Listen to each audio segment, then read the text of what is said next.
Right. It's a pleasure to introduce Professor Divyang Bhimani, who is a recent ISA recruit. I guess he started at ISA this year, sometime early this year. He did his PhD with Professor Ratna Kumar from HRI. And then after a stint at TIFR Bangalore, he was out of the country for a while and has recently joined ISA. Professor Bhimani will tell us about bimodal Wilson system in L2R. So Bhimani. Thank you, Professor Bhattacharya, for the introduction. And I also take this opportunity to thank the organizers to giving me the opportunity to speak here. So I will talk about the bimodal Wilson system on in L2R. This is a joint work with my former postdoc mentor from Maryland, Kasa Okadoju, Professor Kasa Okadoju. And I'll tell you why we are interested in this problem. So I'll try to motivate why we are interested, and finally, what type of results we have done. And there are some interesting open questions in this direction. So I will start with the simple fact. This is, we know that this is e to the power 2 pi I mx. M in Z forms an orthonormal basis for the L2 on the circle group. And in 1946, the Dennis Gabor, who was an engineer, and he just added the translation here by taking the characteristic function, and he showed that actually if you do this here, this type of translation, and then you consider the functions on R, then this will form an orthonormal basis for L2 of R. And this is the simplest example of a Gabor system. So now I will define what is the Gabor system. So the Gabor system is then, it's inspired from the first example, which we have seen. You just take the characteristic function and then you translate throughout the, by the integers. So now you take a very general phi instead of the characteristic function. And then what you do is you take the modulation. So this is our modulation, e to the power 2 pi I alpha m, where alpha is coming from Z, some positive number, let's say. And then we multiply this modulation by the translation. And then this collection of functions is known as the Gabor system. And this phi is known as the generator, and this with the parameter alpha and beta.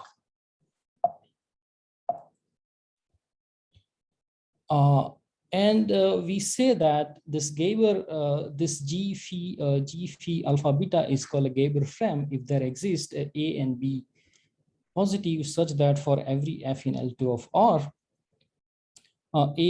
norm of this is the L2 norm of f is less than or equal to summation j m in Z, and this is the inner product, usual inner product with its square is less than or equal to b times norm of f square. So this is called the Gabor frame. And a Gabor frame with A equal to B, so that means we have an equality here, is called a tight Gabor frame. And in this case, we will say this A is referred as the redundancy of a tight Gabor frame, because we shall see that why this word came redundancy, because if you want to have an orthonormal basis, then probably we don't want A not equal to 1. So that will create a problem in getting the orthonormal basis. So we will call this A as the redundancy for the tight Gabor frame, if A equal to B in this case. And in addition, if A equal to B equal to 1, the system is known as a Parseval frame. And we know that Parseval identity for on the circle group, that or the Plancherel theorem, therefore it's known as a Parseval frame. Now the question is following: can we have this Gabor system forms an orthonormal basis? That's a question. And it is known that the Gabor orthonormal basis behaves essentially like our first example. That means the generator we were this is very poor. In what sense? So this is known as this is because of the Balian-Low theorem, and the Balian-Low theorem says that if we start with the Gabor frame, with the generator phi and this frequency parameters alpha and 1 upon alpha is an orthonormal basis, then this window function phi must be poorly localized in either time or in frequency. What does it mean? That means here poorly localized, we means that the integration over R, x square phi x square dx is infinity, or it's a modulus of z square phi hat of z square dz equal to infinity. That means this Gabor system will give us an orthonormal basis, but this generator is very poor in this sense, and which is not desirable in many applications, as the engineers are telling us.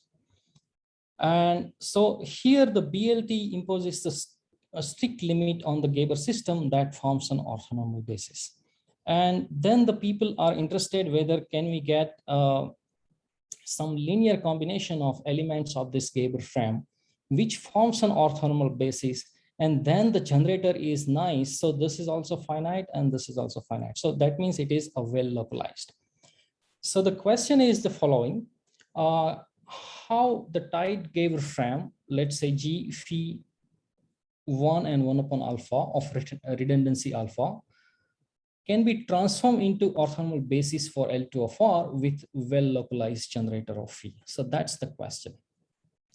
And in order to answer this question, we define a bimodal Wilson system.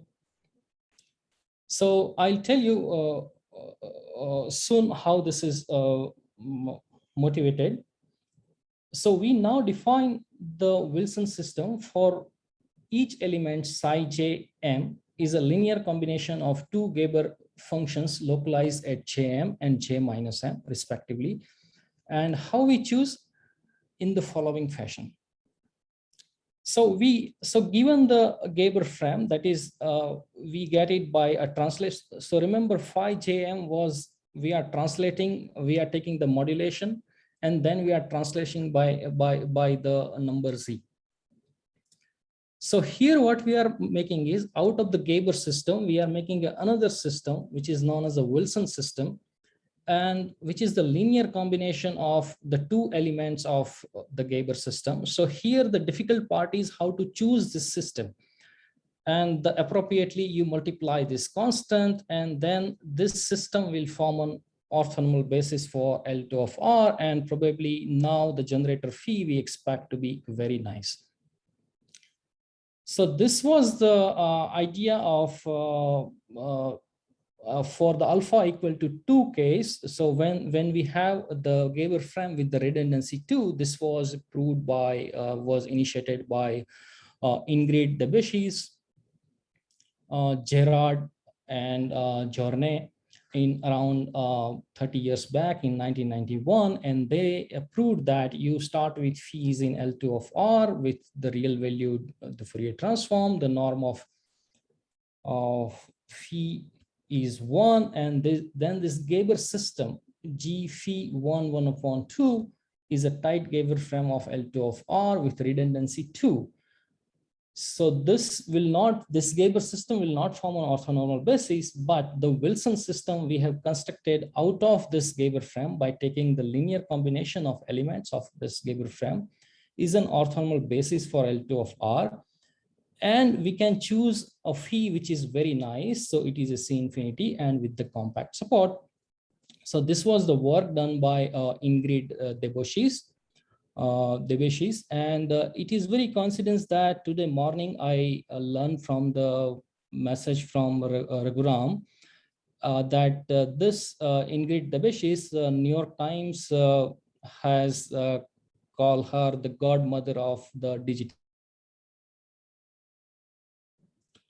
And since this last 30 years, there are many generalization of this theorem to try to get orthonormal basis when the redundancy is not 2.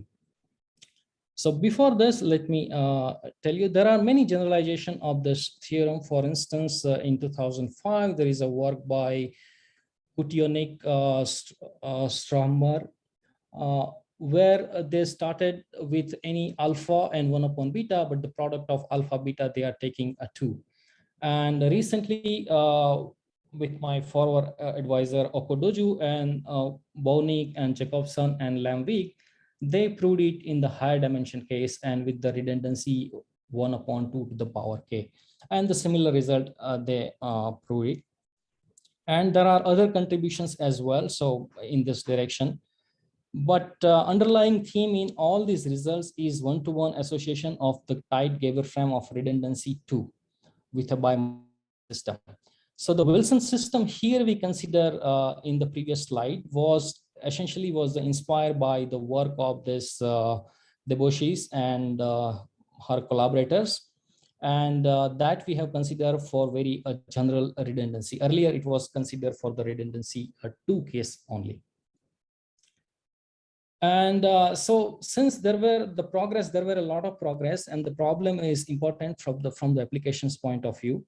So there was an open question raised by Grochenik around in 2003 in his book, and he raised the question how the tight Gabor frame with the redundancy 3 can be transformed into orthonormal basis by taking the suitable linear combination from the Gabor system. So that was the question of Grochenik. And in order to answer, so we have been working on this question, and we come up with the following result. You start with any redundancy, beta, which is between 0 and 1/2. That means the redundancy will be greater than 2. Then this Gabor system is a tight frame for L2R with the frame bound beta inverse. If and only if this Wilson system is a Parseval frame for L2 of R. And phi, we can now choose a very nice and compactly supported function. So this was our first result in this direction. And I will tell you what are the issues to get orthonormal basis later. So now I will briefly tell you what is the idea of the proof of this result. So in order to prove this, now I will tell you the sketch of the proof of this result. So first we will prove, so psi jm, remember, let's know, was the linear combination of elements from the Gabor system by multiplying suitable constants. And then the following are equivalent in the sense that this Wilson system we have introduced in the first or second slide is a Parseval frame. That means there is no redundancy. If and only if that the phi k, which is we introduce something like this, m in z phi hat of xi minus alpha m, and phi hat of xi plus beta inverse k minus alpha m its conjugate is equal to 0 for k not equal to 0. And it is 1 when k is 0. And this delta k of xi is 0 almost everywhere for each k in z. And this delta k is, we can define something like this. So now how this complicated formula come into this picture. So we will see, we'll give the quick sketch proof of this, and then we can see that the main result can be followed from this. So here we have this, let's try to prove the B implies A. So how we can get the B implies A? So the idea is, let's assume that phi k is equal to delta k0 for almost everywhere, and delta of k equal to 0 for almost everywhere for each k in Z. And we want to show that this is a Parseval frame. That means we want to show that the L2 norm of phi satisfy this formula. I will call this as IF. And then the idea of the proof is to show that it is enough to show that it is this works for some dense class in L2 of R, and then we can get the result for full L2 of R. So the dense class we consider here is F is in L2, F hat is in L infinity, and the support of F hat is a compact subset of R minus 0.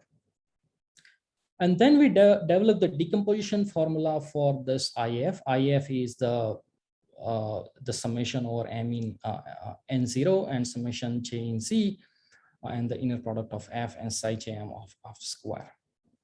And then we invoke this hypothesis to get this result. So here, what was the idea? So I will tell you what is I0 f and I1 of f. So I of f is this, as we want equal to the norm of f square. And the I0 f is this summation k in z f hat of z plus beta inverse of k f hat of z conjugate phi k of z d psi. And I1 of f is this f hat of z plus beta inverse of k plus 1/2 delta k of z of d psi. And then we prove this proposition that for the dense class, we have this equality holds for any. So this decomposition formula is very important, and we will keep using this one. So this is the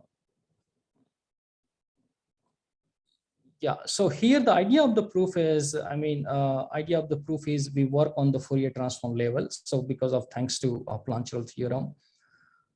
And then it's slightly long and technical computations. When we are working on a Fourier transform level, here we can easily transform our this elements of the Gabor system, because it was just the translation and the modulation. So translation becomes the modulation, and modulation becomes the translation when we do the Fourier transform. And then we have the Fourier transform of our Wilson system will look like this after some calculation. And then here, it's the technical part, but usually we use the standard techniques from the Fourier analysis, like Poisson summation formula and Plancherel theorem. And then we can decompose basically this summation into this two part. And once we have this two part, then it is easy to see that it gives us that this L2 norm is basically f, because this will become a 0 because of our summation, and this is only this becomes 0, and this delta k was equal to 0. When k equal to 0, it is 1, and otherwise for other part of k not equal to 0, it has to be 0, because this side we have the norm of L2 norm of f. And the other part, so it has to be 1 when k equal to 0, and for the other part, it has to be 0. So that's how we will get the part A implies B. And now suppose suppose now we have the other way around. That means if we start with the Parseval frame, and then we will start with the Parseval frame. And then we want to show that this basically equal to 0. So here again, once we have the Parseval frame, we can use this decomposition formula, which is a slight technical to prove it. And then from this, actually, we can get the information that this part equal to 0 almost everywhere, and this is equal to 0. So in order to do this, here we choose phi hat in such a way so that the only one term will survive here. So we can always choose Z0 in R minus Z, and with this condition, and phi hat is something like this, the characteristic of ball at the center, Z0. And from this, and using this formula, now we can see that this, because of the choice of f hat, we can see that the other will become the 0, and the only one term will remain. And one side we have the L2 norm of f, and we can use this formula, so we can get the phi 0 equal to 1. And in order to now answer when k not equal to 0, we want to show that this is 0 almost everywhere, this two formula. So that also not the hard to show it, but the proof is a little technical. And here the idea of the proof is then, so the one part we can just separate it down. So once we have now proved that the phi 0 is 1, so we can just sum it up, and we can cancel the phi hat, the L2 norm of f. So we end up with this formula. And then again, we can further use the polarization techniques to show that this is a g hat of for any f and g, this formula hold. And then basically we can show that this for a fixed k0, this phi k of 0 is in locally in L1 of R. And then we can invoke the Lebesgue differentiation theorem to show that this phi k of 0 equal to xi 0. And then the idea is, so I'm not going into the much of technicality. The idea is to choose a G and F in such a way so that F hat and G hat coincide in this way, and the product will become this. So after some computation, what we end up getting here is this formula using the previous decomposition formula. And here again, we can use this Lebesgue differentiation theorem. So this is phi k0 at xi 0. And here some work is required to show that J delta and P delta tends to 0. That comes because of our choice of F hat and G hat. So this is the sketch of proof of the decomposition formula. Equivalent characterization for proving the Parseval-Wilson system if and only if the Gabor frame with the bound beta inverse. And once we have this, then once we have a Parseval frame, and if you want to get an orthonormal basis, then we have to put this restriction that each EJ is of norm 1 for every J, then it forms an orthonormal basis for L2 of R. With this simple computation, we can show that actually this phi of L2, the way we have chosen our phi, the system, this psi j of m, the Wilson system we have introduced earlier, it has to be 1 upon root 2b in order to get it this 1. Each psi j norm of each psi j of L2 norm has to be 1. So we need this condition as well as this condition to get the orthonormal basis for the L2 of R. So far, converted or with the redundancy alpha into a Parseval frame, but we did not talk about what kind of generator is. So far, we have just started with the generator phi is in L2 of R. How to now choose a generator phi, which is a nice. So that we will talk in the next slides. And once we have this result, then we will get this one, as I have just explained, the Gabor frame. Gabor system G phi alpha beta is a tight frame of L2R with the frame bound beta inverse, if and only if this condition happens. And then we use the previous theorem together with, we will get this one. So this theorem essentially tells us that if we have the Wilson system, which is a Parseval frame for L2 of R, if and only if we have a tight Gabor frame for L2R with the bound beta inverse. So this process, so this Wilson system, basically here the benefit in this Wilson system is there is no redundancy because it's a Parseval frame. So the bound is just the 1. And now how to choose this generator phi. So basically the generator is nice and not the heavy restrictions like BLT.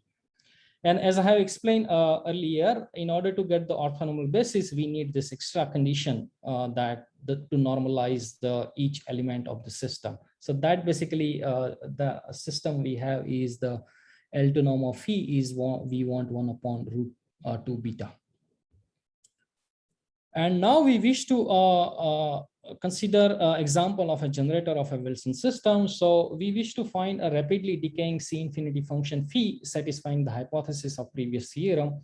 And it's a bit complicated to verify the hypothesis. So we have to now verify this hypothesis for each k in Z. That means the phi we are choosing, it has to satisfy this for infinitely many k in Z. And of course here for infinitely many k in Z. So how we can do this one to satisfy this hypothesis? So we choose a function phi hat which has some nice support, and we can choose a gamma equal to 1 upon 2 beta minus epsilon for epsilon positive, and therefore it happens. And then basically with the support property of this, we can show that for every k naught in Z, this term is 0 and this term is 0 for every k in 0. The only thing we need to show is only thing now, so that essentially prove this phi k equal to 0 almost everywhere for all k in Z. and psi k equal to 0 for all k in Z. Now, when k equal to 0, we have to show this is 1. So only left for us to show is that phi 0 is basically 1. And phi 0 looks like this: summation m in Z phi hat of Z minus m square equal to 1 almost everywhere. We have to show that. And it is easy to see from this formula. We only need to check what happens between 0 and 1. And in order to do this, now we will consider this function g, which is smooth. And it has something of this property. It is 0 when x is less than or equal to minus gamma plus 1, and 1 when x is greater than or equal to gamma. And then we define the function phi hat using the sine and cosine by taking the composition with the g. So the sine of pi by 2, g of z plus 1, when xi is less than or equal to 0 and xi is greater than or equal to 0. So then we can check that this phi hat is basically a CC infinity function. And therefore, the Fourier transform is in Schwarz-Class function. And this also satisfies all the property of the functions we were talking. So we got a nice generator which satisfies the conditions of our theorem. And we could convert the orthonormal, we could convert the Gabor frame with the arbitrary redundancy to a Parseval frame. So this is what we could do. We can still get a nice generator by considering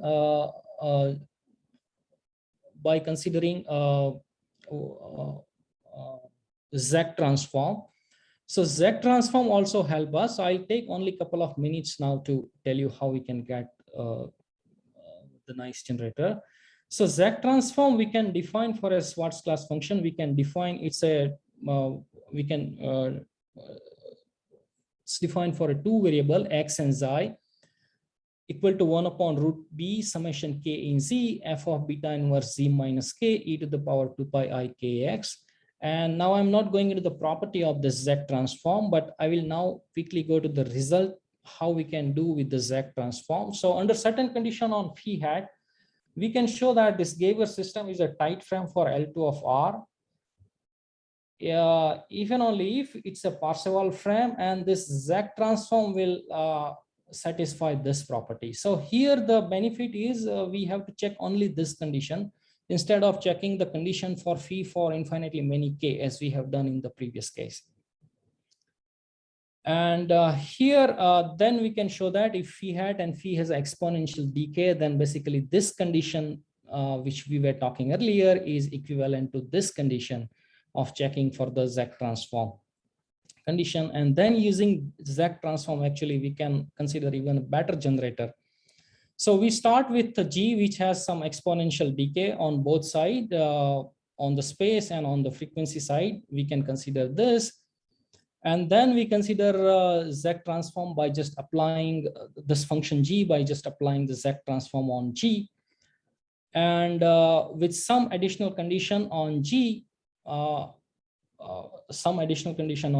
we can check that we can then consider a phi hat equal to basically the inverse of the Zec transform applying on this psi, and the psi of xi can be defined as g of xi upon this formula, and z beta of inverse of psi xi can be defined in this way. And this generator basically will give us that it will satisfy all the conditions of the theorem, and it has, we can show that f and phi hat, the one we are considering, has an exponential decay. So we could get the nice decay for the generator. And also we can use a Zec transform to show that there exists no function phi in L2 of R with phi hat compactly supported, or phi and phi hat has having exponential decay, such that this Wilson system we have converted, which can be transformed into the orthonormal basis for the L2 of R. And therefore this raises an interesting question that the kind of, if we start with only 2 linear combination from the Gabor frame, then we will never get orthonormal basis of the redundancy other than 2.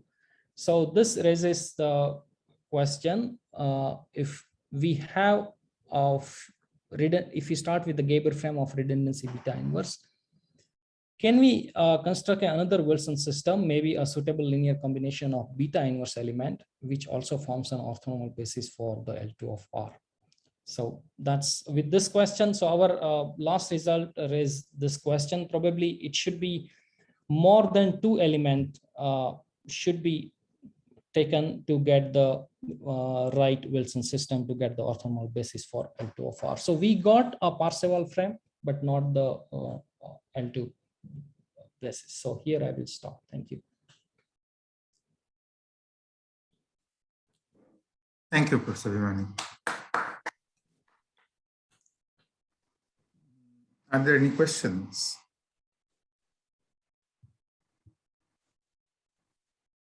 Divyang, these results are purely one-dimensional, or the higher dimensional case also one can do? No, actually, to converting a higher dimension case is there actually in our paper as well, but I have tried to make it simple. So, higher dimensional case, the real problem here is we are not getting orthonormal basis. What we could do is here in the we could just convert the Gabor frame with the tight Gabor frame with the redundancy beta inverse into Wilson's system, which with very nice generator. But the real issue here is we are unable to get the orthonormal basis with the nice generator phi and phi hat. And it seems that now if we start with only 2 linear combination of the element from the Gabor frame, we will never get it. So one has to start with, let's say, if you want to get rid of the redundancy 3 and still we want to get orthonormal basis, probably we have to start with the 3 linear combination. I don't know whether I'm just imagining things or not, but the Wilson system is just by applying the Schrodinger representation to the given function and restating a subgroup. Is it true, or? No, Schrodinger representation, we have only 1 element, right? This is a linear combination of 2 elements. Yeah. So how do you define the linear combination? I mean, probably. Okay. So let me go to the first.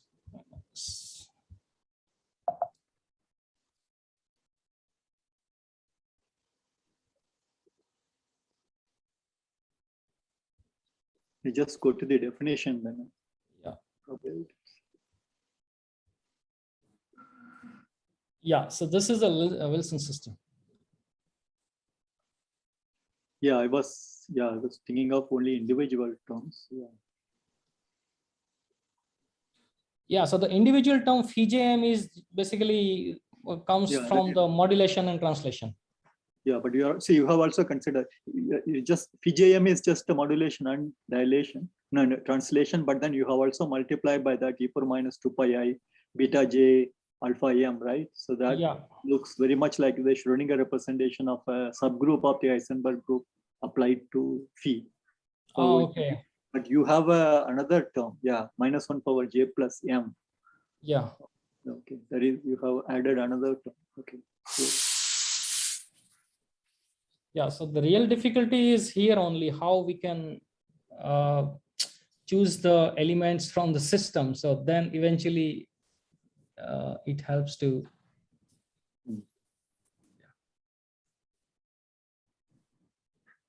Yeah, thank you. Okay. Yeah, are there any more questions?